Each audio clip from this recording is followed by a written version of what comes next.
Olá, saudações. Eu sou Elcias Moreira, este é o Cultura em Tópicos, podcast disponibilizado pelo canal J Comércio do YouTube. Em 2024, o Jornal do Comércio completou 120 anos. Apoio cultural é da Motonorte, Motores e Máquinas do Norte, em 2 endereços para melhor servi-lo. Motonorte, cada vez mais perto de você. O episódio 21, hoje contamos com a presença ilustre do escritor, advogado e contador Gaetano Antonácio, que é casado com a dona Carminha, pai de 3 filhos, a Cíntia, a Cacilda e o Laerte. E nasceu em 28 de janeiro de 1940, há exatos 84 anos. Gaetano tem uma produção prolífera na literatura. Já escreveu 166 livros. E hoje ele vem falar da sua obra, da sua vida e um pouco da cidade de Manaus. É com grande honra que eu recebo Gaetano Antonácio.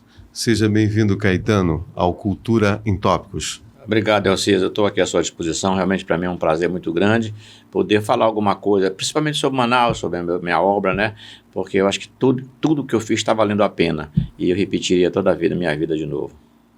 Gaetano, você morou nos primeiros anos na Praça 14. Como é que foi a tua estada naquele bairro? Não deu para me perceber, porque eu vim da Praça 14 para o Boulevard, que era, naquele tempo era Boulevard Álvaro Maia. Hoje é a Avenida Álvaro Maia. Eu vim com 8 meses para lá. Eu só fiz nascer mesmo na Doutor Machado, ali perto do Boi. Por isso que eu sou caprichoso, né? E então, realmente, a minha vida foi totalmente vivida no Boulevard, no famoso Mata do Besouro, em frente de perto do cemitério.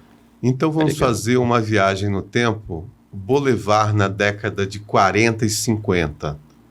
O que você viu nessas décadas, lá no Boulevard onde você morava? Uma escuridão tremenda, mato, um matagal, chamava-se Mata do Besouro, que ficava em frente ali onde tem a maçonaria, ali naquele final do cemitério. E o Boulevard vivia naquela época dos bois, o Minas de Ouro. Minas de Ouro era o boi preferido, então a gente tinha lá um campinho de futebol, onde a turma reunia durante o dia e à noite ia lá para o boi, Minas do Sepitiba. E a nossa vida infantil realmente foi toda essa lá. Tinha os catitas, os famosos catitas, que tinham o Wilson, o Zequinha e o Aloysio, que foram jogadores do Nacional e do Fast Club, se tornaram craques. O Boulevard deu muitos atletas, o Dermilson, o famoso Dermilson. Então essas pessoas todas eram meus colegas de turma. Eu não me lancei para jogar futebol, para participar desses clubes, porque eu gostava mais das aulas, de estudar. Eu já gostava de estudar muito naquela época, viu? Então as nossas brincadeiras eram mais assim, dessa base de amizade, né? Nós não tínhamos assim um tipo de turma que saía por aí fazendo arruaça. Embora o Boulevard, naquela época, quando eu estava querendo namorar uma menina lá na cidade, no centro, que eu dizia que eu morava no Boulevard, ela já ficava apavorada. Era como quem morasse hoje na Zona Leste, naquele lugar onde tem muita criminalidade, entendeu? Infelizmente. Então, quando eu dizia, eu moro perto de Dianópolis. Então, se eu dissesse no Boulevard mesmo, Álvaro Maia, tinha certas restrições com a turma dali. Tiveram pessoas que havia muita violência no bairro. Inclusive, quando se encontravam as pessoas que brincavam no boi caprichoso com as pessoas que brincavam no boi Minas de Ouro, quando se cruzavam naquela rua do Boulevard, naquelas vielas, havia até morte às vezes. Na época em que você morou lá, já tinha aquela arborização da avenida? Não, então tá louco. Eu estou dizendo para você que só tinha um cano de água que passava do reservatório, que distribuía para a cidade no meio das 2 pistas, e era tudo barro, tudo matagal, não tinha nada de estrutura, de esgoto, como é que a gente chama? Acabamento de rua, nada. Era um negócio deserto mesmo. A questão da arborização da rua pavimentada foi mais ou menos na década de qual década? Começou com o Pudico, Leopoldo Amorim da Silva Neves, esse governador que levou pela João Coelho, que hoje é Constantino Nery, até o Parque 10 de Novembro, esse asfaltamento, essa pavimentação. Ele fez, era pedra de jacaré, que chama paralelepípedo, né? Ele que fez, foi um grande governador, muito realizador de obra. Ele que fez tudo aquilo, o Boulevard deve muito a ele, entendeu? O cemitério São João Batista, na época, tinha... Como ele era fisicamente, sua estrutura física? Era a mesma estrutura, porque ele foi feito todo de ferro e muro. Aqueles ferros vieram da Inglaterra, a catedral, aquela igrejinha que tem lá, é uma relíquia aquilo ali, aqueles vitrais italianos. Então foi a época da borracha, a época que havia o esplendor, em que o Adolfo Lisboa era o prefeito, ele que fez o cemitério de Manaus, o cemitério de 1867, 68, por aí assim. Então a gente tinha, tudo era importado. Aqueles ferros todinho que circundam todo o muro do cemitério vieram tudo da Inglaterra, alguns da Alemanha, o portão, os 2 portões. Então isso já tinha, mas infelizmente o matagal, a pavimentação, o arruamento, isso não existia, nem até os habitantes, não tinha muitos moradores lá. Aquela caixa d'água foi feita posteriormente? 1896. Eduardo Ribeiro. Reservatório. Da Mocó, reservatório da Mocó. Foi inaugurado já quase no mesmo dia do Teatro Amazonas. Sim. Foi obra dele. Atrás tinha algo ligado aos ingleses, ali atrás do cemitério, um campo de futebol? Não, era maçonaria. Era maçonaria. Ali era que chamava Rua Belém naquela época, atrás do cemitério. A maçonaria, que era um terreno, inclusive está lá o terreno ainda, hoje não ocuparam, onde foi feito o Parque Amazonense de futebol, jogo de futebol. O Parque Amazonense é mais recente? É mais recente. É de 1950, por aí assim. Sim. E lá era o estádio onde se apresentavam os times de futebol que vinha de Parque fora. Amazonense. Era a Nacional Futebol Clube, Nacional Fast Clube, Atlético Rio Negro Clube, Amazonas, América Futebol Clube. Eram os times da época que enfrentavam esses clubes que vinham de fora. E havia realmente um futebol muito bom aqui em Manaus, né? Infelizmente não se expandia, porque hoje é mais fácil. Hoje é mais fácil, você divulga na imprensa. Mas naquela época era amadorismo mesmo. O sujeito passava a semana toda trabalhando para jogar futebol domingo, não treinava. Era diferente. Sim. E ainda nascia craque, assim, como o Paulo Netti. O Paulo Netti foi um espetáculo. Né? O Paulo Netti não foi embora de Manaus para fora jogar lá fora, porque ele não pisava em avião. Ele morria, mas não pisava em avião. Foi um dos exímios jogadores aqui da nossa região. Quase todos os times que vinham jogar em Manaus, sem exceção, levavam um gol ou 2 dele.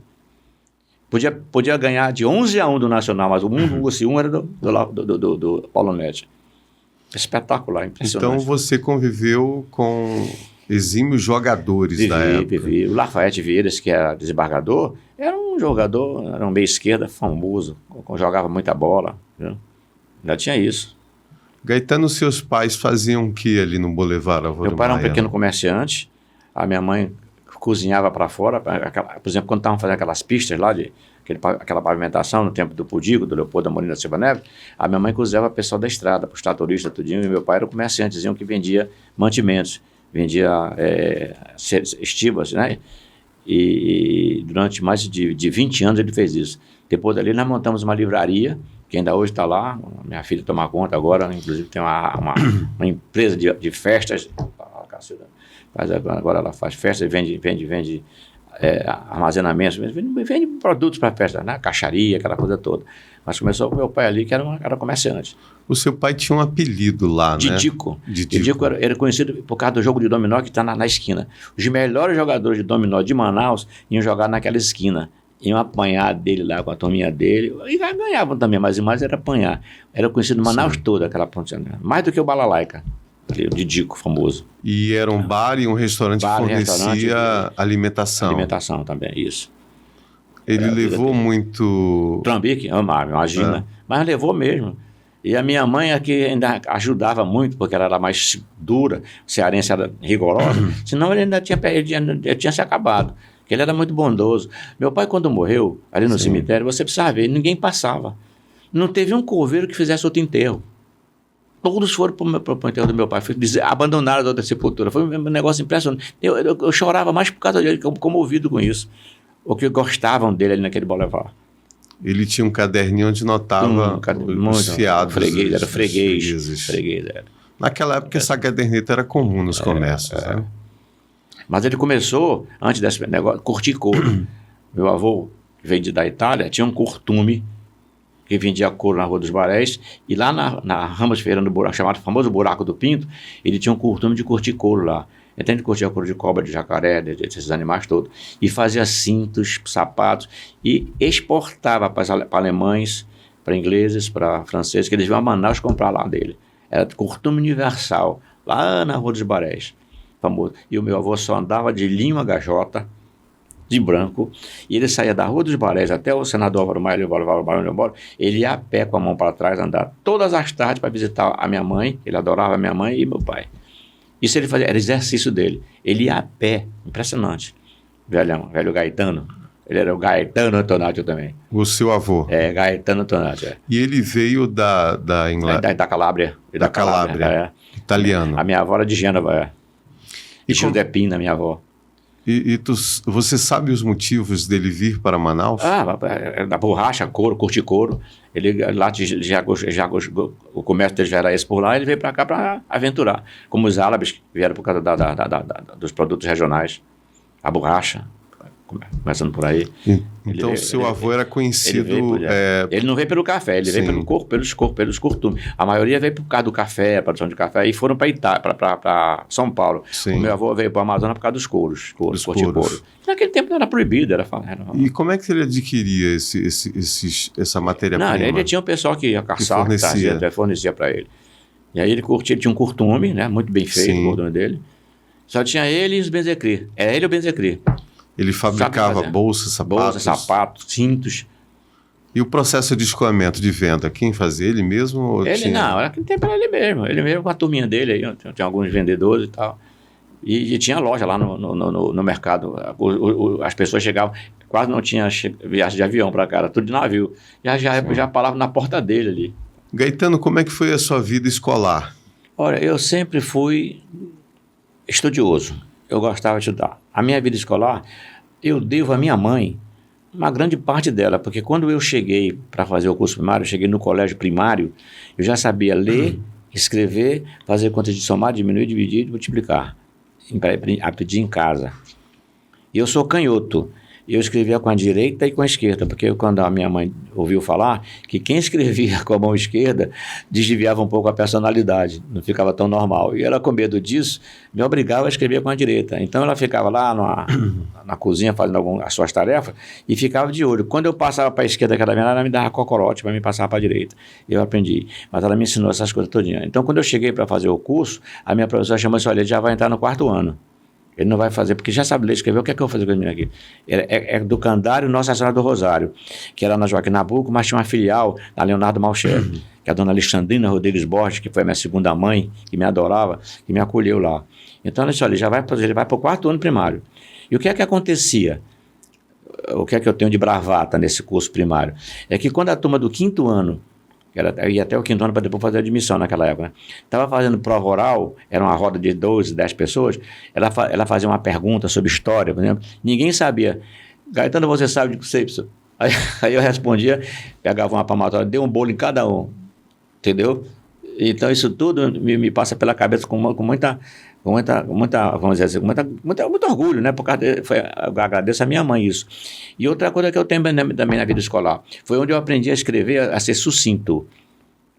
Eu não estou me gabando não, mas eu tenho capacidade para escrever em 2 páginas o que você faria em 15, eu dou 10 páginas. Graças a Deus, sabe por quê? Ela botava uns quadros na lousa, que a gente chamava naquele tempo cromos, na lousa, e tinha um garoto com 2 meninas jogando bola. Escreva o que você está vendo no quadro em 10 linhas. E aí? Se passar para 11 linhas, você perde a prova, não tira nada. Aí eu comecei. Isso todo dia de manhã ela fazia esse exercício com todos os alunos dela. Tinha que escrever um quadro todinho com 12 linhas, não podia passar de 12. Então isso tudo me ajudou a ser sucinto, aprendi o poder de síntese disso aí. E hoje eu faço isso. Eu escrevo algumas coisas que tem que, por exemplo, o Facebook, o WhatsApp, uma mensagem enorme, eu faço em poucas linhas. Quem gosta disso, de mim, quem me admira nessa parte, é o Seráfico. José Sérgio já diz: rapaz, tu és um cara que tu dá umas respostas rápidas para as coisas, e como tu tem um poder de síntese, eu admiro isso, eu gosto disso, porque nem todo mundo tem. Geralmente, Gaetano, os poetas têm esse poder de síntese na poesia, né? Eu sempre gostei de poesia. Então, a responsável por essa habilidade para desenvolver foi a Alexandrina Rodrigues Borges, professora. Sinceramente, me deu. E a paixão pelo estudo, né? Ela fazia assim: os primeiros colocados, ela tinha presente, era uma bolsinha, um cinto, uma blusa, uma camisa. A minha mãe guardava tudo isso, eu tinha quase todo mês, eu te dava esse presente. Porque eu fui no curso primário, já tendo o curso primário feito em casa, praticamente. Isso me deu muita vantagem. E aí você já vai, é como hoje o garoto no computador, você já viu o que ele recebe de informação com 10 anos, com 12 anos, né? Com 10 anos às vezes. Então era o que eu tinha naquela época. A minha mãe fez isso por mim. Quantos irmãos você tem? Só um. Ayrton Antonácio, que é contador também, e tem 2 anos menos que eu. É mais novo. Só somos nós 2. Como é que era a educação que a tua mãe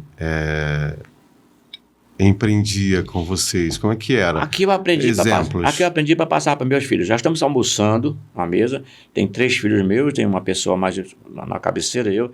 Aí o mais novo diz assim, Laerte, me dá aí a farinha. Eu, não dá. Eu dizia, não dá. Deixa ele pedir direito. Laerte, por favor, quer me dar a farinha? Isso, agora dá.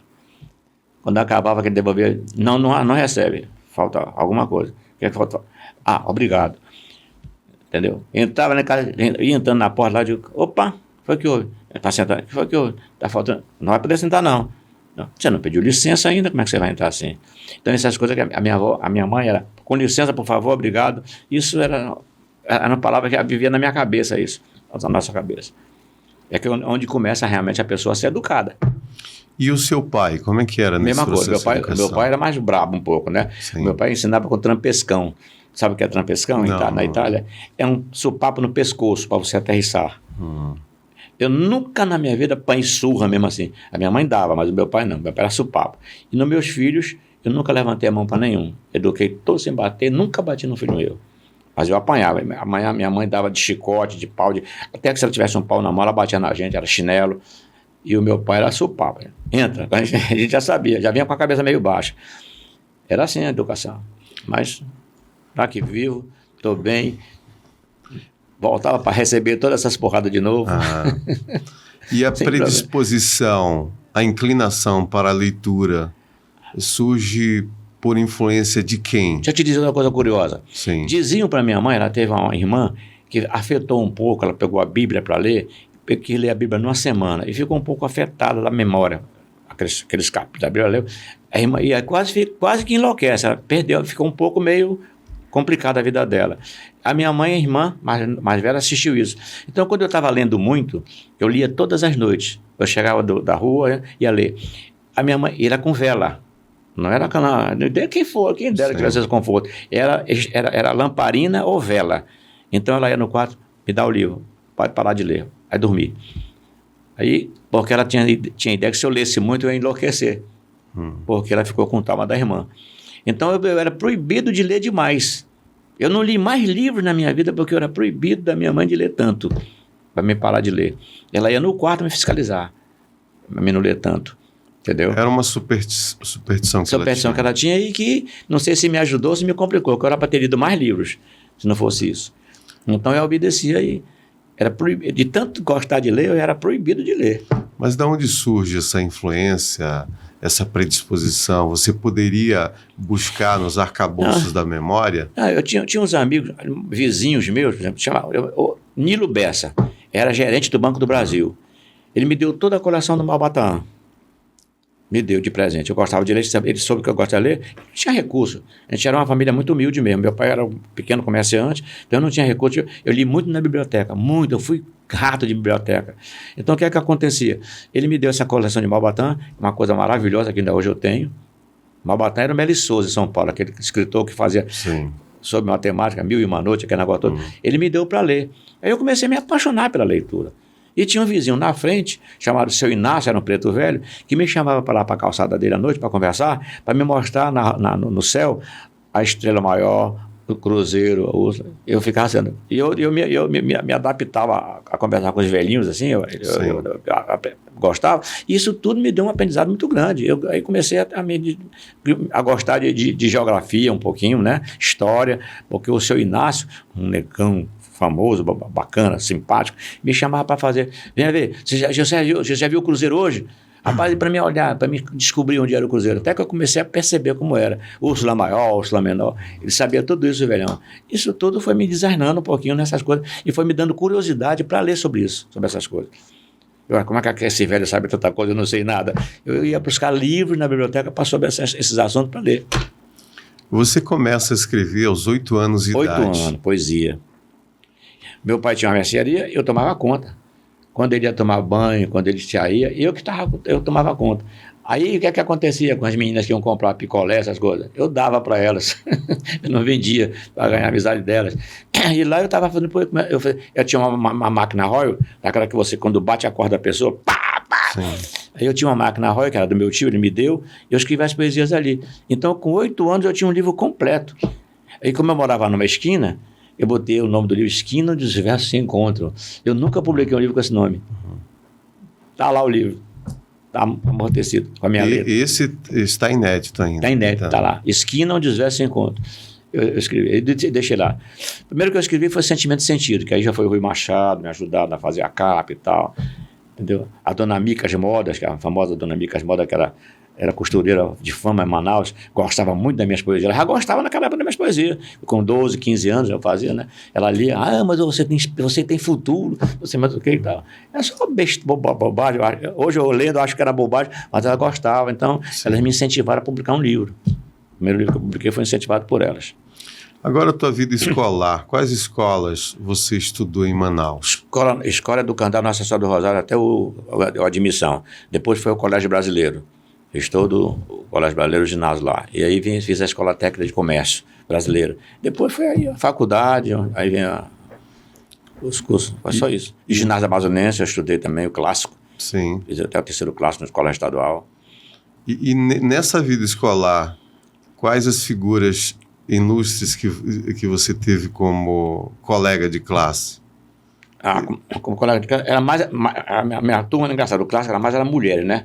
Era Roseli Andrade, Leila Tabosa dos Reis, filha do Tabosa. Eram pessoas ilustres na cidade. A Perla Cohen, esse pessoal eram pessoas ilustres, vamos dizer, a society daquela época. Eu no meio delas. Então, por isso que eu comecei a também tomar gosto pela sociedade, para frequentar Rio Negro, Ideal, por causa dessas companhias que eu tinha no colégio estadual. Por exemplo, o filho do Rubim Sá, o Rui Bafranho, foram meus colegas, eram meus amigos particulares.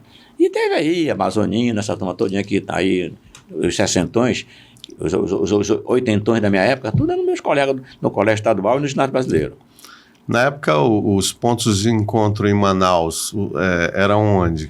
Tinha o Café do Pina, onde o Clube da Madrugada, sim, que eu não ia, eu não gostava não, eu ia para outro canto, eu ia para o Ideal Clube. Eu ficava na frente do Ideal, vendo as normalistas sair da aula e entrar na aula. Eu ia lá para o Colégio Estadual do Amazonas, ficar ali na praça, eram os lugares que eu gostava de frequentar. E na Lobras, onde tinha ali na 7 de setembro, onde tinha ali não sei do que Rio, o restaurante, não é o nome do restaurante. Tinha um restaurante chamado Beira Rio, que era no pé da Lobras, ali embaixo. Eu ia para lá, passar às vezes a manhã toda lá, tomando sorvete, tomando uma sanduíchezinha. Era ali pela avenida. E havia alguns companheiros dessas incursões? Sim, eu tinha um Armando Cretário, que já morreu, era um rapaz muito bacana, que era o melhor jogador de basquete que tinha em Manaus. Então tinha o Adalberto Bulamar, que era o bonitão, olhos verdes. Eu chegava perto dele, eu ficava longe, porque se eu ficasse perto dele, ninguém olhava para mim. Então tinha uns amigos bacanas, assim, viu? Rubem Bezecri, o Rubem aqui, que faleceu também, eu não era dessa turma, meu Dieter Lindenberg, o pessoal, né? Petonho, Pinheiro, Alfredo Gomes, que era um grande dançarino, me ensinou muito a dançar. Eu cheguei a ser professor de dança. Na casa da Charufe, ali na Monsenhor Coutinho, com a Ramos Ferreira, ali, com a Ferreira Pena, na casa dela, onde morava o seu Nácer, dava 5 horas, 5h30, uma turma para lá, eu, Jander Cabal dos Anjos, Petonho, Augusto, o Pedro, o Alfredo Gomes. A gente ia ensinar as meninas da sociedade de Manaus, as meninas da Juventude Rio Negro, a dançar. Eu era professor dessa turma. E quando dava 8 horas, a dona Farid fazia o nosso lanche lá. Era um lanche bacana, toda a comida árabe do mundo possível, a gente estava lá, entendeu? Comendo com a dona Farid. Isso toda terça, quinta. Aí me veio a amizade com a irmã, a minha amizade com a Charu, vindo aí dessa época. Eu frequentava a casa dela lá. E quais as danças que você lembra? Tchá-tchá-tchá, mambo, bolero mambo, tango, todas essas danças do Caribe. Naquela época a gente tinha caribenha. As caribenhas. Manaus era dotada, era dominada por esse tipo de música. Então eu adorava isso. Quando inventou o tchá-tchá-tchá rock, No tempo do rock, meu irmão, eu era campeão. Fazia aquelas períodas de abrir as pernas e suspender, puxando o cabelo. Sair no Salão do Rio Negro escorregando até bater era um negócio impressionante. E como é que surgiu a influência para a dança? Como é que surgiu a predisposição de se tornar? Não, eu sempre gostei de música, né? Poesia, música comigo, eu sempre gostei. Eu gostava demais de música. Ouvia música no rádio na época? O meu pai, Vitrola, por exemplo, o nosso aniversário de 15 anos, meu pai era amigo do pessoal da Polícia Militar. E tinha um maestro chamado Vital do Rio. Todos os aniversários, o meu e do meu irmão, ele levou para lá a banda da polícia para fazer festa, fazer cena para fazer a nossa festa. Era a banda, eram 6, 8 homens da banda tocando bolero, aquela coisa toda na minha casa. E dava um festão lá, toda a vizinhança presente.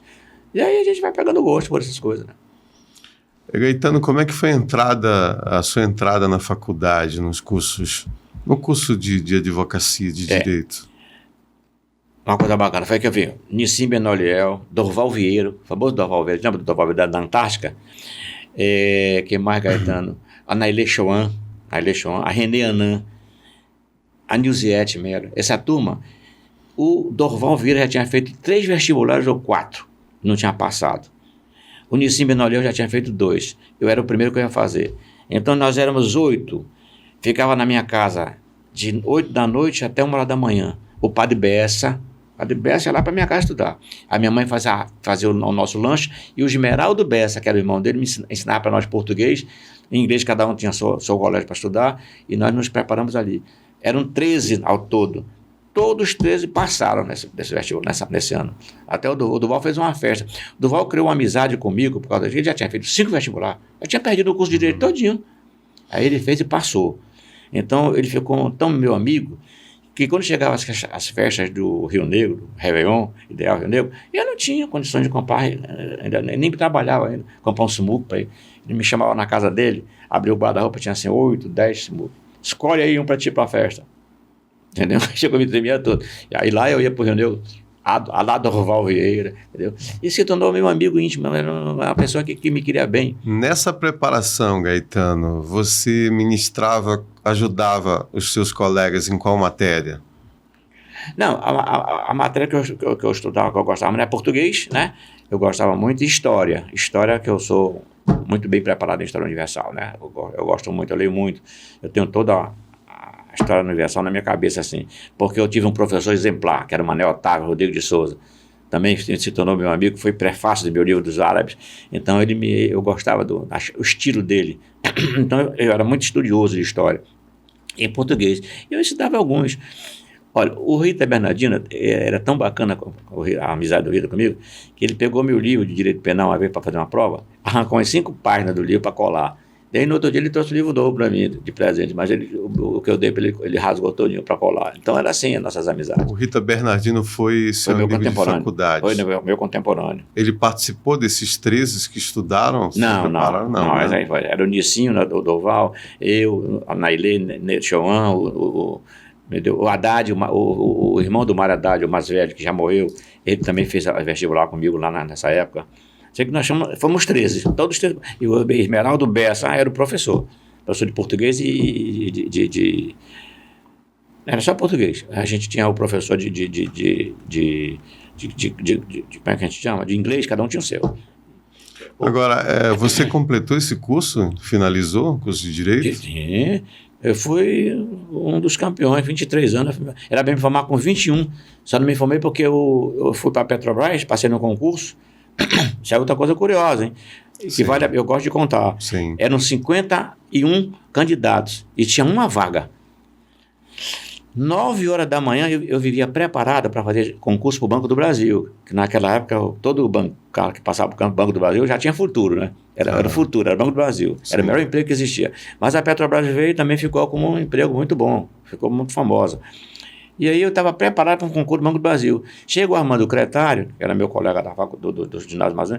Rapaz, o que eu estava fazendo aqui? Eu estava lá na Casa Rio, me lembrei agora, na Laubraia, era Casa Rio. O que eu estou fazendo aqui, rapaz, com essa conversa fiada? Vai ali no mercado, no Armazém 10, vai ter uma prova hoje, lá, para uma vaga para Petrobras. Vai lá, tu não está preparado para fazer um concurso? Vai lá. Eu digo, mas quando é? É agora, 11 horas, eram 9 horas da manhã. Rapaz, eu fui em casa, mudei a roupa, peguei minha, fui para lá, Cheguei lá. Era o marido da dona Lourdes Buzago, o Demóstenes, que era o chefe. Demóstenes Buzago, que era o chefe de tudo. Era que preparar. Eu digo, ó, seu Demóstenes, eu queria participar. Não, assinei aqui a ficha na hora. Fiz o concurso. Foi o único que passou, só tinha uma vaga, era eu. Passei, ganhei. Aí eu comecei com 19 anos a trabalhar na Petrobras. Qual o cargo na Petrobras? Era auxiliar de contabilidade. E sabe qual foi a prova? Sim. Um jornal do tamanho dessa mesa aqui, assim, cheio de balanço enorme, assim, grandão, e estava lá assim em cima. Procura o erro do balanço. Era isso. Só para olhar. E nós tínhamos o quê? Nós tínhamos uns 40 minutos para fazer a prova. Só olhar o balanço nós levava 1 hora. Digo, rapaz, isso deve ser uma besteirinha, né? Deve ser alguma coisa assim. Aí eu pensei, deve ser alguma soma. Aí eu olhei para o ativo, era 20 mil, assim, né? Menos 10 centavos, e tinha 10 centavos. O passivo não tinha os 10 centavos. Eu digo, tá aqui o erro. Só pode ser isso para fazer tão rápido assim. Aí eu peguei, embrulhei tudinho, aí botei, o ativo não está batendo com o passivo. É o erro do balanço. Quando eu cheguei lá, era Tufi, o nome do... Tá, você já acabou a prova? Você desistiu? Rapaz, tão novo assim, como é que você faz isso, rapaz? Você veio fazer a prova, vai desistir? Eu digo, não, eu já terminei a prova.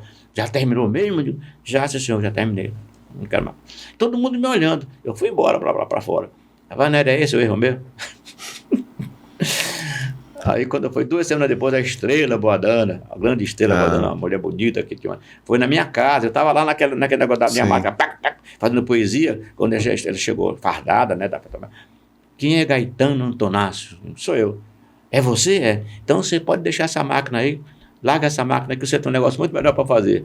Você passou no concurso da Petrobras, é para se apresentar amanhã. Aí, pô. E você trabalhou na Petrobras na refinaria ou no escritório? Não, na Petrobras na base ali onde era. Primeiro foi na Monsenhor Coutinho, ali, na 24 de maio, e depois foi lá para o Armazém 20. Eu trabalhei todo esse tempo lá. Eu trabalhei uns 6 anos. 6 anos. Depois fui transferido para São Luís do Maranhão. Sim. Passei 1 ano em São Luís do Maranhão. Mas aí começou pedi a conta e vim embora. Como auxiliar e não, terminou... eu já era subcontador da Petrobras. Chegou até subcontador. Era subcontador. Quando eu cheguei em São Luís, era subcontador. E por que resolveu sair da Petrobras? Porque eu queria terminar meu curso de Direito. Foi aí que eu perdi 2 anos. Eu estava com 19 anos, eu perdi os 20 anos, eu não fiz os 21. Aí eu perdi 2 anos de faculdade. Eu queria terminar Direito, eu queria fazer Direito mesmo. Eu terminar, era o meu sonho. E a leitura sempre te acompanhou, né, nessas jornadas? Sim, eu nunca não largava livro, não largava o livro para ler. Não largava, não tinha jeito. Era viajando, era dormindo, era deitada. Tá. Terminava o expediente e ia para casa para fazer a minha leitura. Então, essas coisas, inclusive, rapaz, tem umas palavras engraçadas, né? O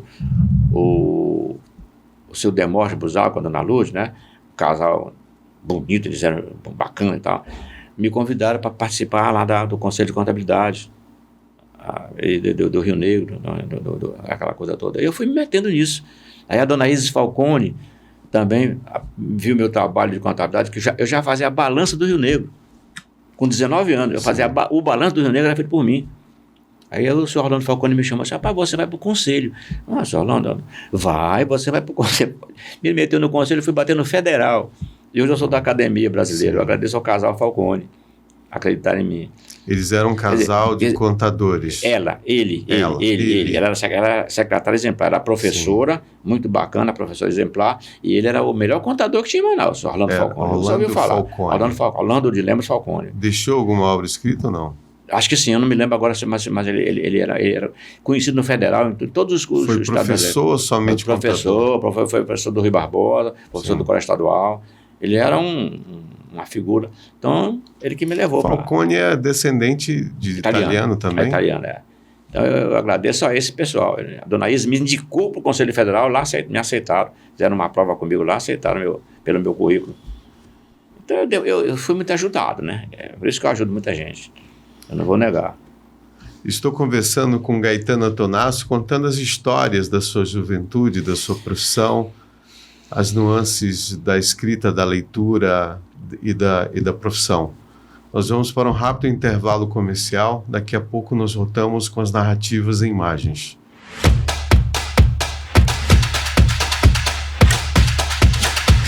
A Motonorte é uma empresa especializada no setor náutico, industrial e agrícola. Além do mais, Aqui você encontra reposições de peças para o seu maquinário e uma assistência técnica especializada.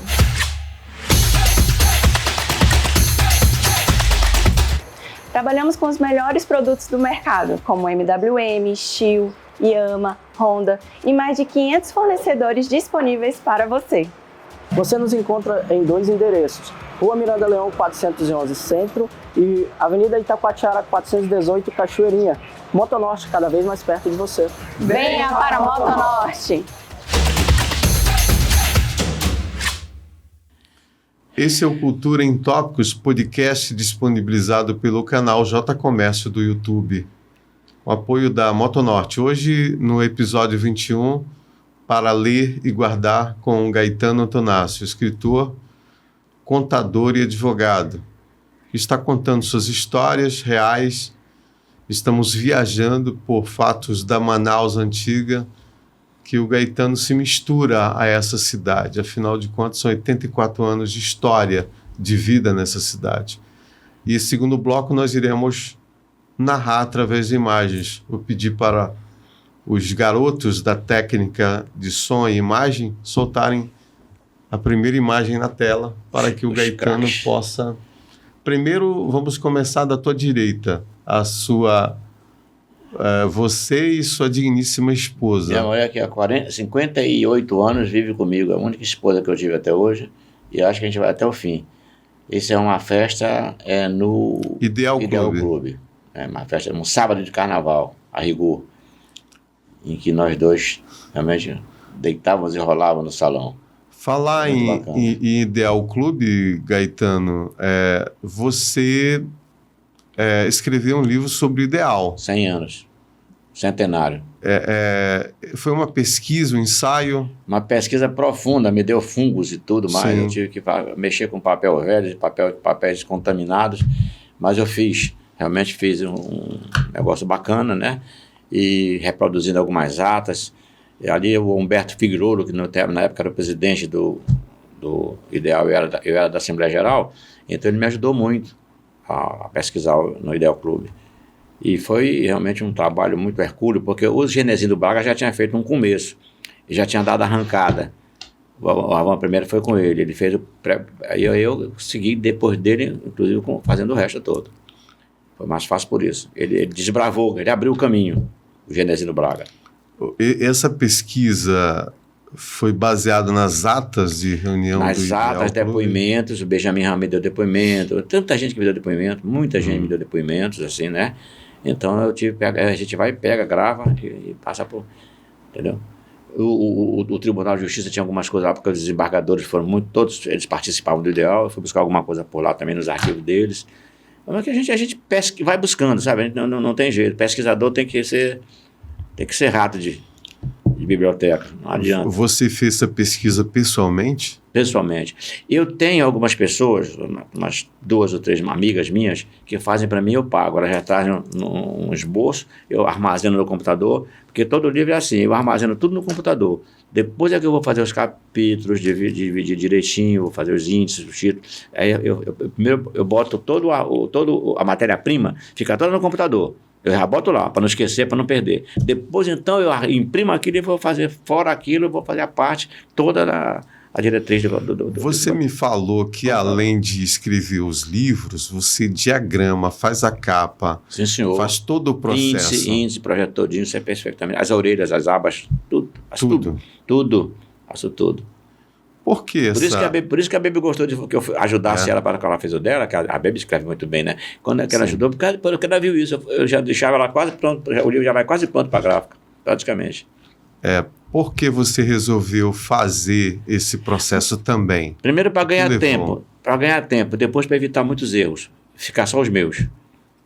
Porque você misturar os seus erros com os dos outros é uma parada, viu? Então, a primeira coisa é ganhar tempo. Você pede um diagramador, ele passa 1 mês. Você pede um cara para fazer a tua capa, ele passa 3 meses, 4 meses. Então, tudo isso, e a maioria das minhas capas foi feita por um amigo querido meu, que é um craque nisso. Chama-se Rui Machado. Sim. Agora, as pesquisas desse livro sobre o ideal, quais os conselhos que você poderia deixar para os pesquisadores, os novos pesquisadores, essa nova geração? Eu acredito o seguinte, você tem que fazer uma pesquisa em que você possa pegar documentos e você faz a narrativa do documento. Não pegue narrativa já feita de outra pessoa. É como você pegar na internet alguma coisa errada. Então você tem que pegar os documentos, você vai numa biblioteca, você pega uma enciclopédia e vai ver lá os termos que você tem que usar, as atas mesmo, o que aconteceu no dia na reunião, quem pediu a palavra, quem não pediu, porque tem transcrição, mas você tem coisa mais a miúde que você pode pesquisar. Eu sou assim. Foi isso que uma vez, graças a Deus, o Mário Ipiranga me elogiou. Foi nessa parte aí. Ele disse que eu era pesquisador mesmo, eu não era rabiscador nem imitador. Ele quis ofender algumas pessoas com isso, mas ele falou para mim. E ele escreveu no Jornal do Comércio isso. Tem coluna do Mário Ipiranga sobre a minha pessoa, principalmente sobre o meu livro Zona Franca, sobre a colônia árabe, que Gaetano teve o mérito de fazer as coisas que ele gostou de apreciar e narrar. Ele não procurou narrativas prontas. Porque isso aí é plágio. Sim. De qualquer maneira, você não põe igual, mas é plágio. Você interpreta os fatos. Eu interpreto e escrevo com minhas palavras. Sim. Eu acho que esse que é o meu trabalho de escritor. E você costuma trabalhar em qual horário do dia? Escrever, no caso, né? Você trabalha na escrita. Eu estou fazendo um trabalho, por exemplo, de pesquisa, sobre um trabalho que eu não conheço mesmo. Assim, eu quero fazer alguma coisa sobre a colônia árabe. Eu vou pegar lá um livro. Então, eu olho para o relógio, eu tenho que acordar às 7 horas. Porque o meu escritório ainda está funcionando. Eu só vou de manhã, mas funciona. Eu olho para o relógio, são meia-noite. De bom, dá para aguentar até 1 hora. Aí eu continuo no computador, no Google, né, na internet. Aí quando eu olho, mas estou com sono, deixa eu fazer. Quando dá 4 horas de manhã, agora não, 4 horas da manhã eu tenho que dormir, porque senão eu não acordo. É assim meu horário. Você costuma trabalhar na madrugada? Na madrugada. Na escrita. Isso há quanto tempo? Desde quando eu comecei a escrever, desde jovem. Eu durmo 6 horas por dia no máximo. 6 no máximo. Mas eu durmo. Sim. Porque deitar 10 horas é uma coisa, dormir 6 é outra. As pessoas têm que aprender isso. E você tem um local na sua casa para trabalhar? Tem um escritóriozinho meu no meu quarto, só meu, reservado ali. O computador, tem tudo, computador, tem a televisão, tem o som, tem tudo lá dentro.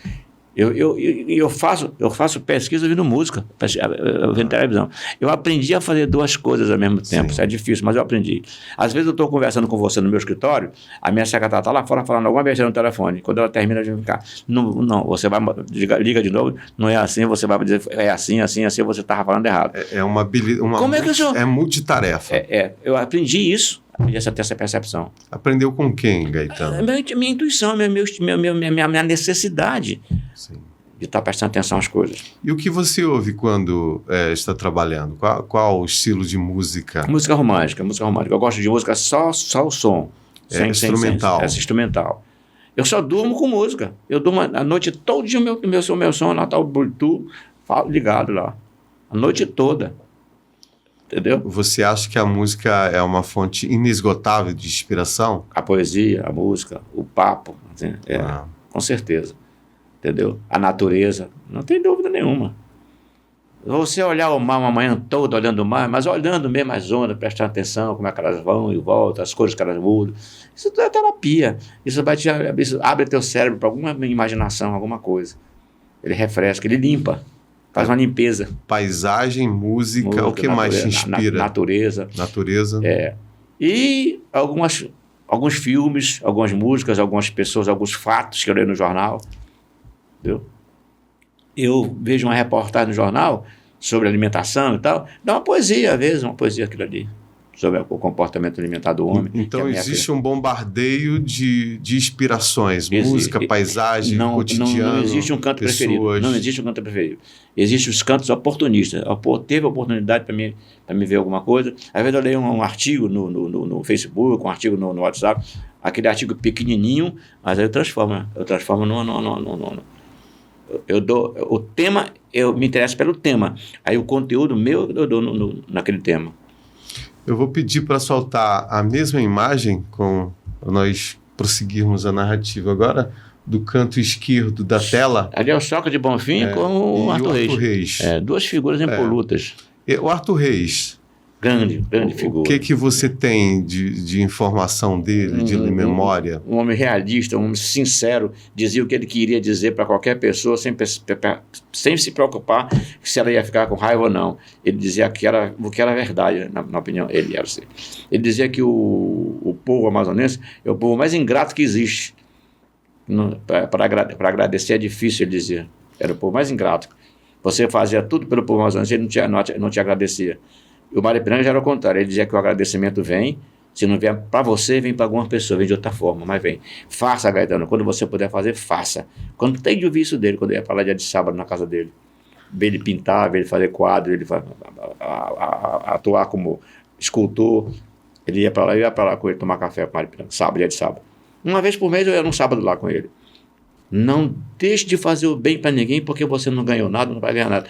Não se importe com isso. Se você não ganhar, alguém da sua família, alguma coisa acontece que você vai ser recompensado. Você escreveu algum ensaio sobre o Mário Ipiranga Monteiro? Escrevi a vida dele. Livro? Samuel Benchimol e a vida dele. O agradecimento dele na crítica foi a coisa mais comovente para mim. Entendeu? Que o Mário Ipiranga não era de elogiar escritores não, assim. Ele não era não. Eu consegui isso com ele. Eu tenho esse carisma. Graças a Deus. Olha, você saber a sorte que eu tenho, o privilégio que eu tenho na minha vida de escritor literária, eu, às 5 horas da tarde, geralmente, sabe quem que eu recebia no meu escritório na Monsenhor Coutinho? Visita? Aderson Dutra, Milton, o Rui Lins, Moacir Andrade, o Werneck, aquele que foi embora daqui, que era de Goiás, que era poeta também, eram as pessoas que iam no meu escritório para conversar comigo, só para conversar. E o Moacir Andrade, que ainda tinha um trabalho. Quando dava 7 horas da noite que ele saía, eu tinha que deixar ele em casa, por causa dele tinha que tomar insulina. Então essas pessoas iam me visitar. O Aderson Dutra ia bater papo comigo, a gente ficava lá o tempo todo conversando. Geralmente 1 vez, 2 por semana, o Armando Menezes. Entendeu? Então eu tenho esse privilégio, essa sorte de ter tido essas pessoas que iam me ensinar. Eu ficava lá, feito bestinha, só colhendo, perguntando as coisas deles, entrando pelo labirinto da história. Entendeu? O Mário Ipiranga não ia, ele não me deu esse prazer nunca. O Samuel Benchimol também ia com ele, conversar com ele. Samuel queria saber como é que eu fazia com tanto livro, onde é que eu colocava, se eu vendia ou não. Eu digo, vendo, doutor. Eu boto debaixo do braço, eu saio por aí para vender. Eu faço o lançamento com muita festa. No dia do lançamento eu vendo a metade da edição.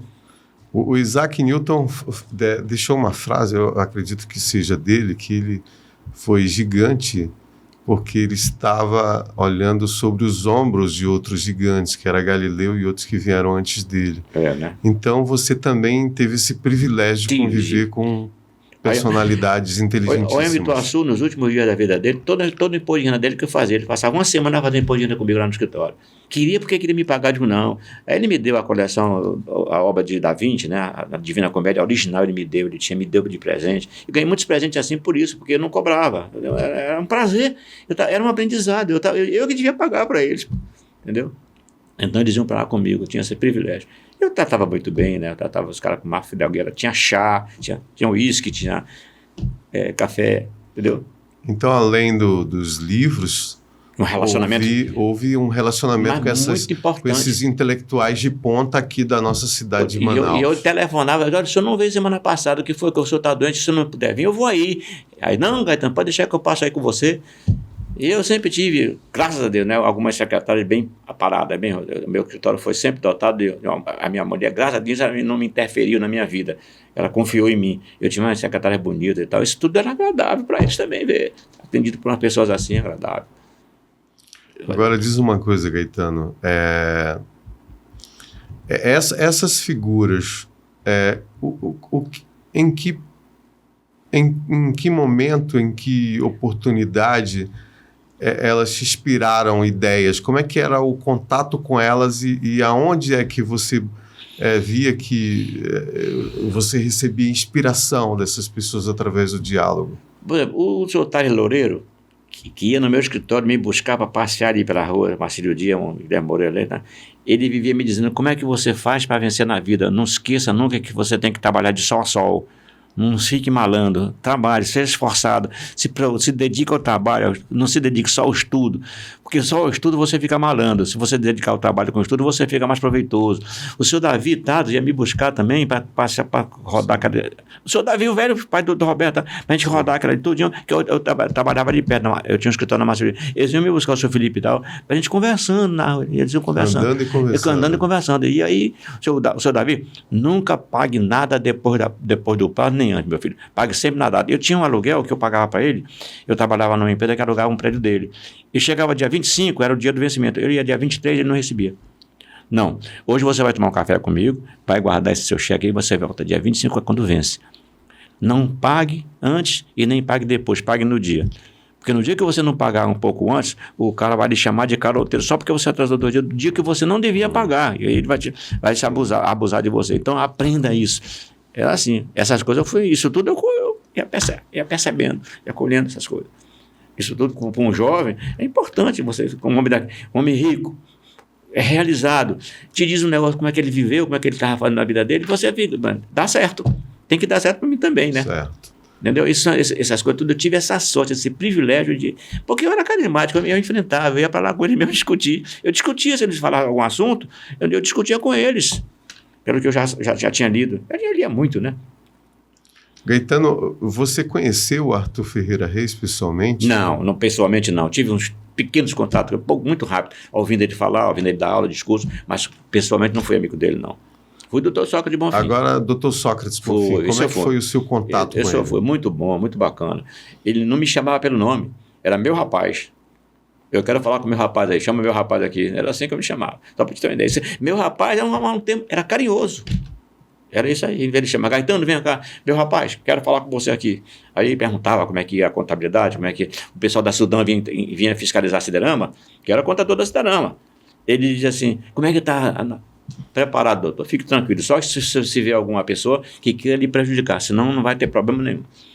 Isso me deixa sossegado. Você trabalhou quanto tempo com o doutor Sócrates? Uns 3 anos, mais ou menos, no máximo uns 3 anos. Porque eu tinha isso também comigo. Me tiraram do doutor Sócrates para ir para a moto importadora. Me tiraram. Era assim. Quanto é que tu ganha lá? Era comprado meu passe. Graças a Deus. Sabe quem indicava, às vezes, para essas empresas? A própria Receita Federal. Tenho que dizer para você uma coisa importante na minha vida. Quando a Zona Franca começou, o senhor Natan já tinha me obrigado a estudar tudo sobre a Zona Franca. O senhor Natan, que eu trabalhava na moto. Ele trazia para mim as leis, leva para casa, vai estudar, depois vamos discutir. Era eu, Xavier de Albuquerque. Eu e Elisa Maria. Eu tinha 26 anos só, naquela época. Então, o que é que aconteceu? Contando para você essa história. É que eu comecei a aprender a fazer essas coisas. Aí me indicou para a Associação Comercial, me indicou para a Federação das Indústrias, porque eles tinham confiança no meu trabalho. Por exemplo, chegava aqui um diretor da Mitsubishi para fazer a empresa dele. Ia lá para o meu escritório. Sabe como é que eu trabalhava? Porque eu ganhava bem mesmo, graças a Deus. Eu tinha muito cliente. Eu quero que você faça todo o trabalho da minha indústria, a ata de fundação, tudinho. Quero saber quanto é que você cobra. Eu dizia, por exemplo, 15 mil. Aí, como é que eu pago? Eu digo, o senhor vai fazer o seguinte, eu vou preparar tudinho, vou dar entrada no processo, o senhor só faz assinar a ata, me deixa a identidade e o CPF seu. O senhor assina a ata e deixa o resto comigo. Não, mas tem a Cefaz, eu quero que você faça a prefeitura. Deixe comigo. Junta comigo, deixa comigo. Bom, nossa senhora, que eu não estou mentindo, chegava na junta comercial, a minha assinatura, a junta já homologava tudo. Chegava na Cefaz, eu botava o carimbo de contador, o Gaetano despachava tudo. Chegava na prefeitura, eu botava meu carimbo de contador, despachava tudo.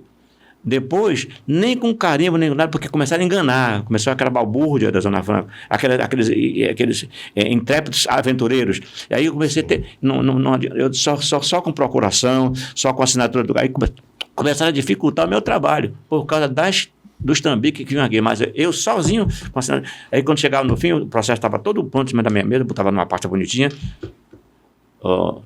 seu Nakajima, lá, do japonês, está todo pronto o seu processo. Como? Eu não assinei nada, mas tia, o senhor tem quer anotar, a gente não podia mandar pelo celular, né? Não tinha ainda, o senhor quer anotar o número da junta, ele mandava o cara só me pagar. Eu tinha pago o processo todinho. Trabalhava assim, eu e o Ronaldo Bonfim. O Ronaldo Bonfim fazia o projeto técnico e eu fazia todo o projeto jurídico. Gaetano, você ficou rico, ganhou muito dinheiro na contabilidade? Não, eu fiquei bem de vida. Comprei muitos imóveis, eu tenho muitos imóveis, eu tenho alguns imóveis, todos à custa de contabilidade. Mas rico não. A parte jurídica me deu muita vantagem também, muitos cargos, Sim. mas a parte financeira mesmo minha foi da contabilidade que veio. Contabilidade. É onde eu era, onde eu ainda ainda sou um pouco, entendeu? Respeitado. E na época em que você trabalhou na Siderama com o Dr. Sócrates Bonfim, quem era o Dr. Sócrates Bonfim para a sociedade manauara, povo amazonense na década de 60 e 70? Era um dos homens mais inteligentes do Amazonas. Ele era muito visionário, o pessoal dizia que ele pensava além dos horizontes, né? Porque ele queria... Uma siderúrgica em Manaus era um negócio do outro mundo, sem matéria-prima, né? Mas ele descobriu que lá em Araras, lá tinha tudo que ele precisava, e então ele era muito audacioso no seu empreendimento, avançado. E com a inteligência que ele tinha, o pessoal respeitava isso dele, e deu certo, o Siderama deu certo. O problema foi todo a situação entre a concorrência, aquela coisa toda, né? Lá o pessoal do Rio Grande do Sul não perdoava você fabricar aço no Amazonas, aquela coisa toda que ainda existe hoje. Então, mas ele foi um homem muito lúcido, muito bacana, muito importante, né? Trabalhava com seriedade. Agora, era um pouco o mal entendido que tinha dele era que ele queria ser muito mais do que ele poderia ser no empreendedorismo. Ele estava à frente do tempo dele. Muito à frente do tempo dele. Né? E certo. Depois ficou provado que ele estava certo. Infelizmente. É sempre assim, fica provado depois. E qual a característica principal que você via nele que é admirável em um ser humano? Não, quais as três características? A inteligência dele, a capacidade dele de discernir sobre qualquer problema, ele conversava sobre qualquer problema, ele tinha suas soluções realmente muito plausíveis, nunca agredindo ninguém, nunca deixando de resolver os problemas que apareciam para ele. Ele era um homem que ia até o fim, entendeu? Era um homem resoluto, isso era importante, era um cara ativo.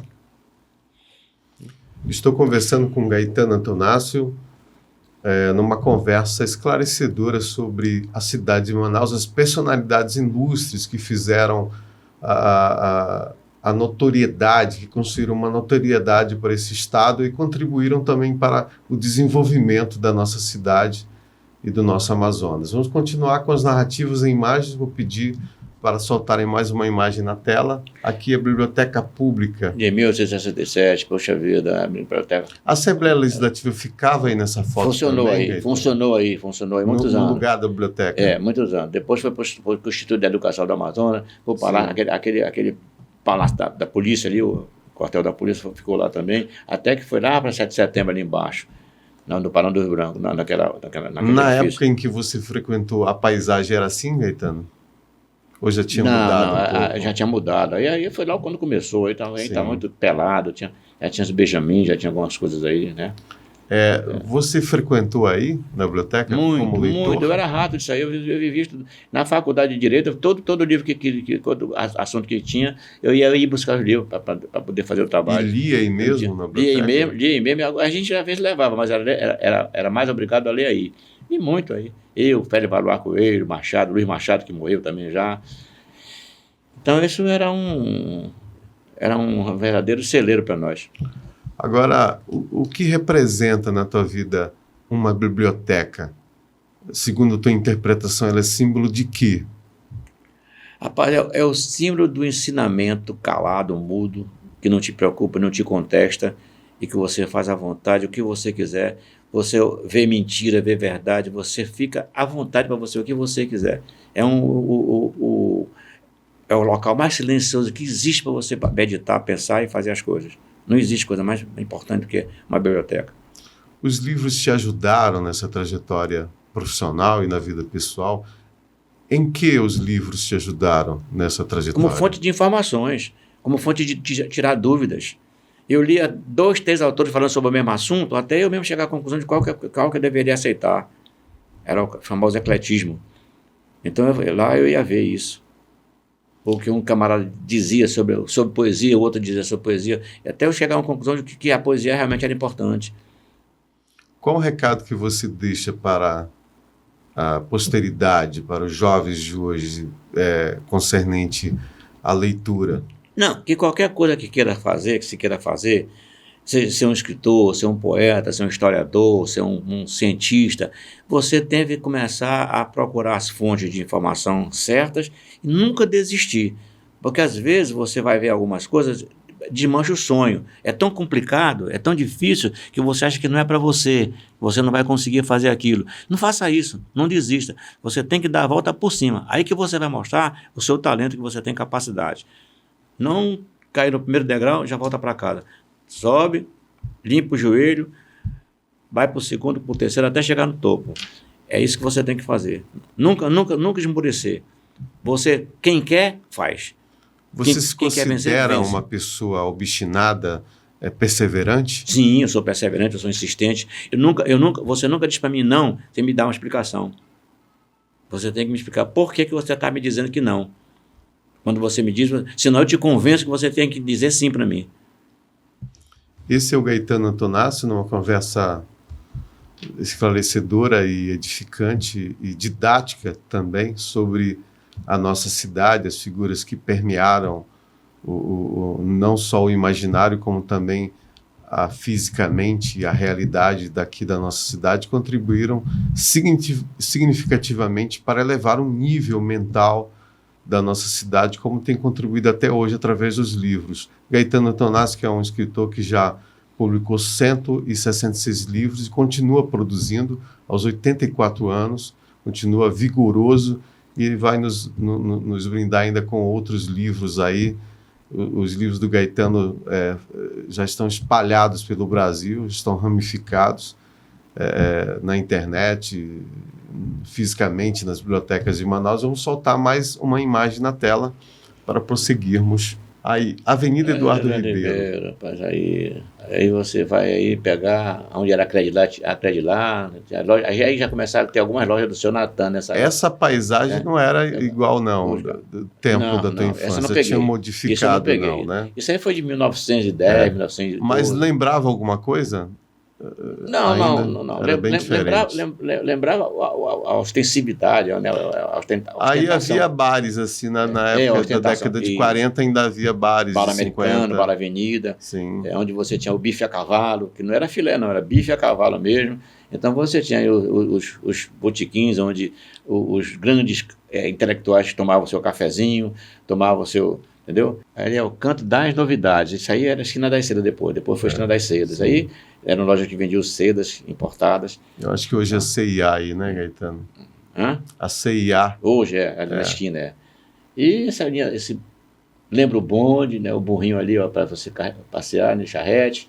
Então é um tempo que foi até 1910, 1912. A cidade era arborizada na década de 40, 50? Não era, não. Já era menos arborizada. Era muito difícil, É como dizia Eduardo Ribeiro, eu encontrei uma aldeia, encontrei uma... Como é que ele dizia, meu Deus? Uma aldeia e fiz uma cidade, Ele, realmente, o nosso querido Eduardo revolucionário. Ribeiro. Foi. Nessa parte foi. Muita coisa, aterros, né, e arborizações, e construções, pontes e tal. Isso a gente deve aí. Esses bares que as pessoas frequentavam nessas décadas aí de 40...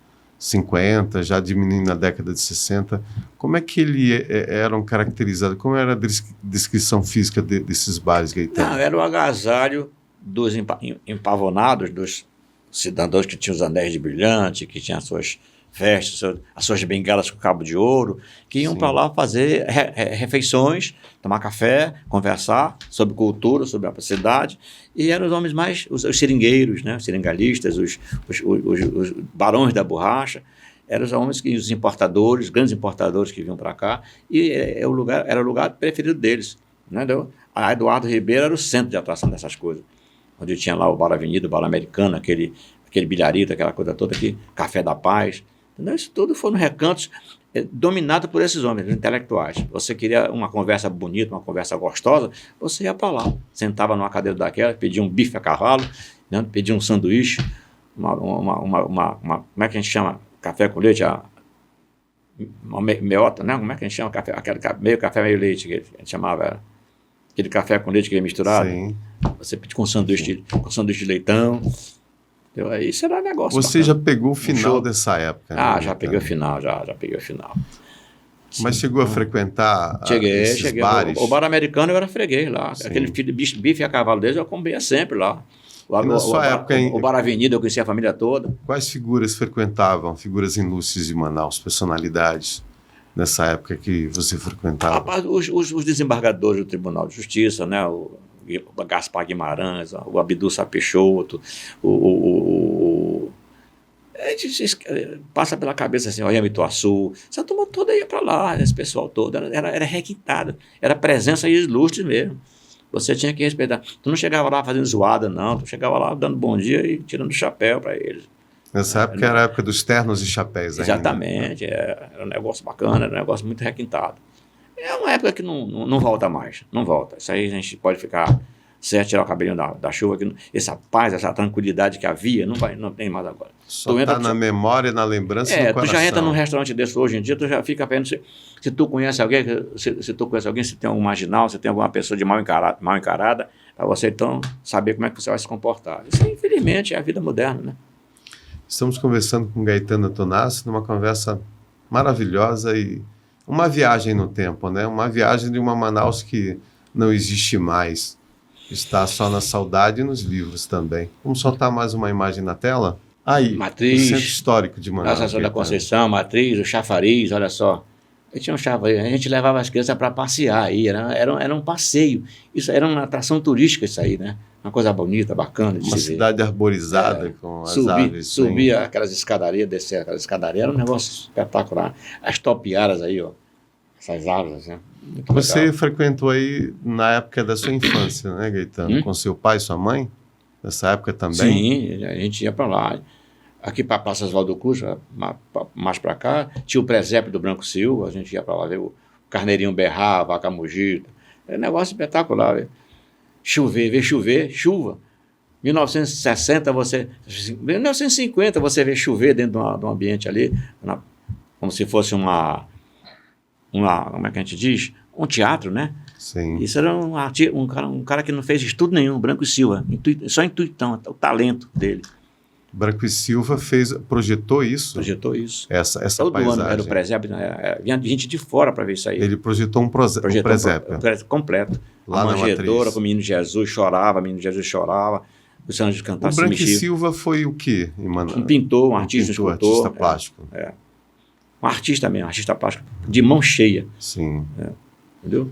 Era um gênio, né? Era um gênio na época. Era um gênio, porque havia de recursos técnicos, inclusive de ferramentas para você fazer aquilo, para você entalhar aquilo. Era terçado, era aquela faca, era facão. Era um negócio realmente. Era preciso ser um sujeito muito talentoso mesmo, era preciso ser um gênio. E ele era, né? Ele era. Gaetano Antonassi, Cultura em Tópicos. Estamos na segunda parte, que é as narrativas em imagem. Vamos soltar mais uma imagem na tela?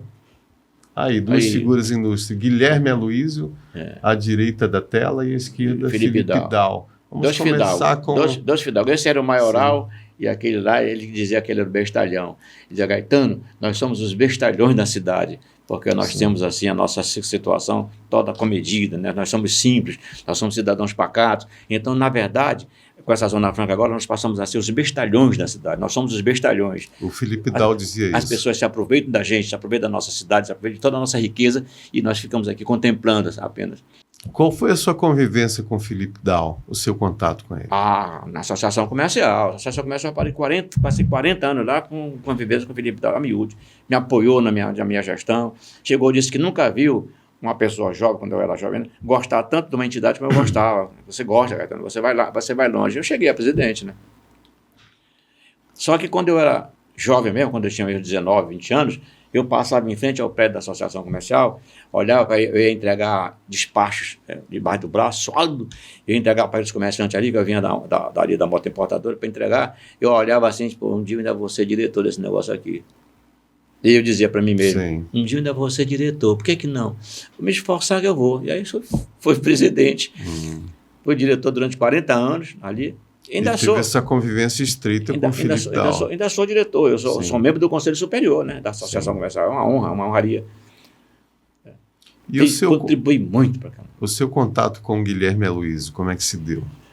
Juventude, Ideal Clube, Rio Negro, né, farras de festas, de cervejadas, de danças e danças e mais Na danças. época, o Guilherme era repórter da Gazeta. E era jornalista.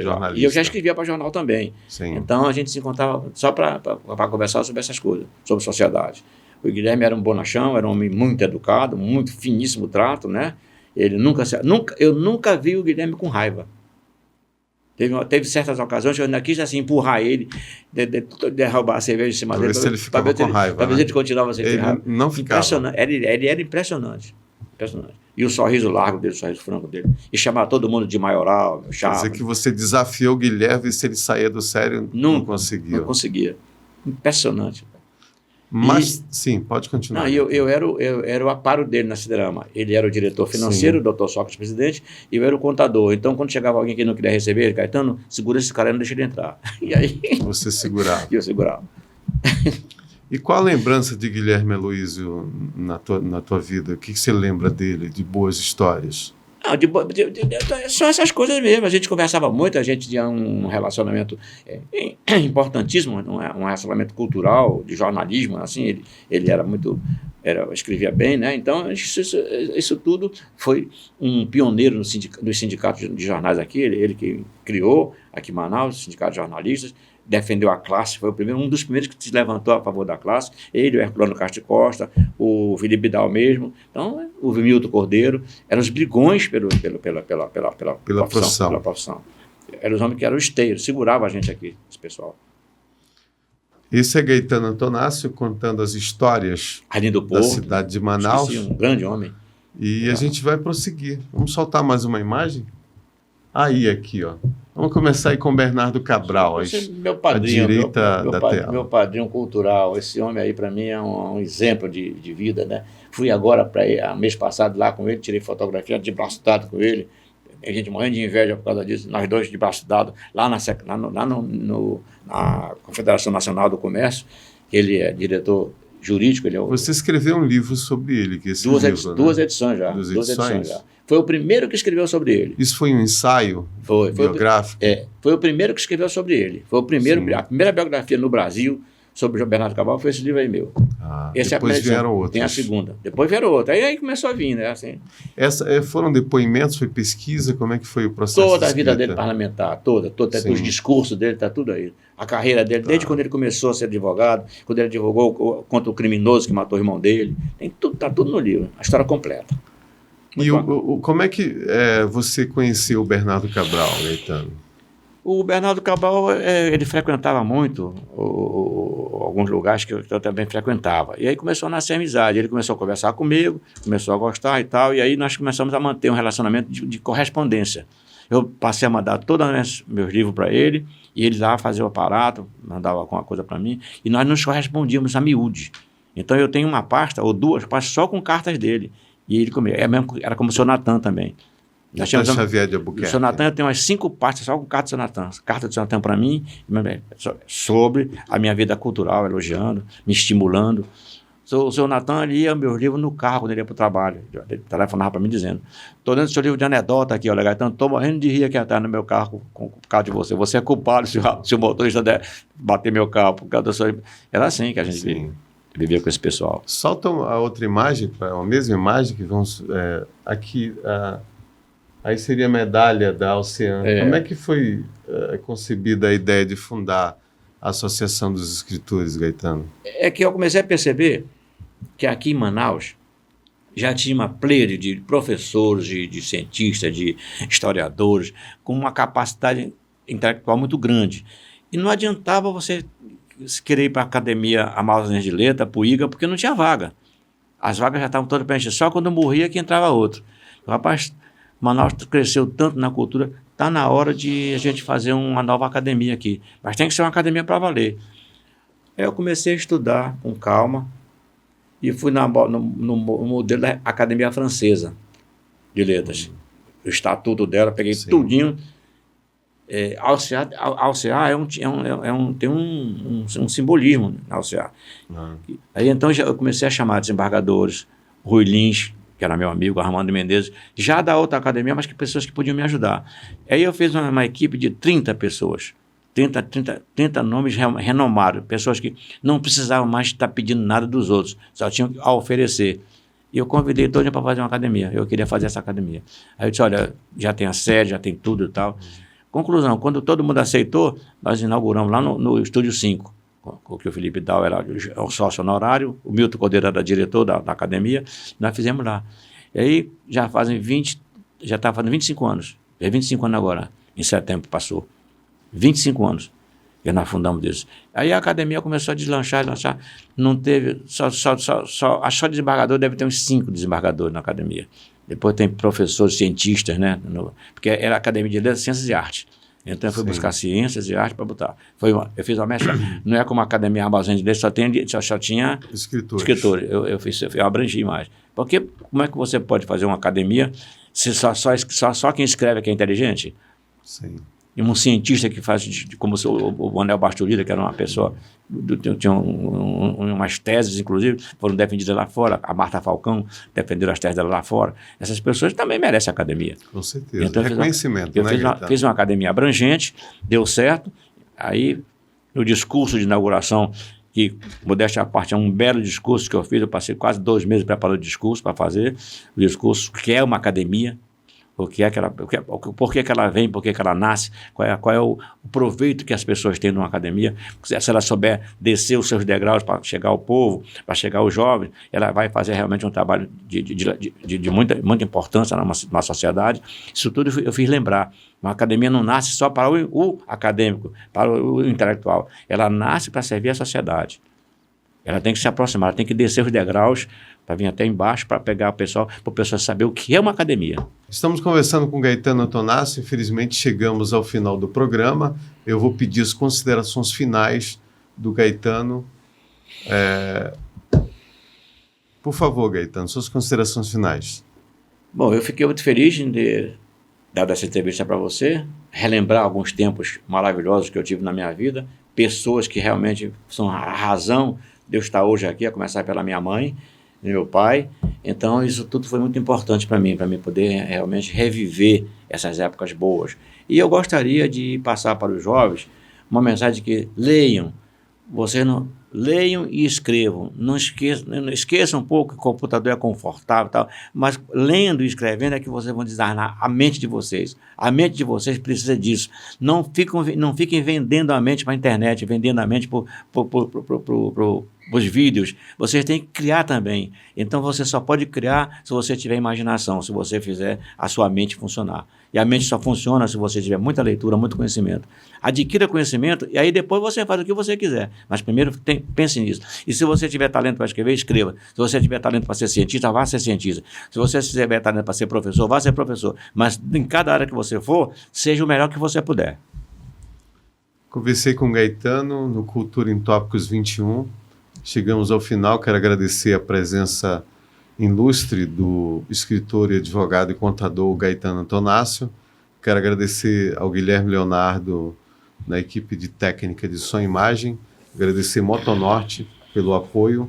Agradecer ao Jornal do Comércio pela parceria e, sobretudo, a Deus. Eu vou deixar uma frase para reflexão. A inteligência, aliás, a criatividade é a inteligência se divertindo.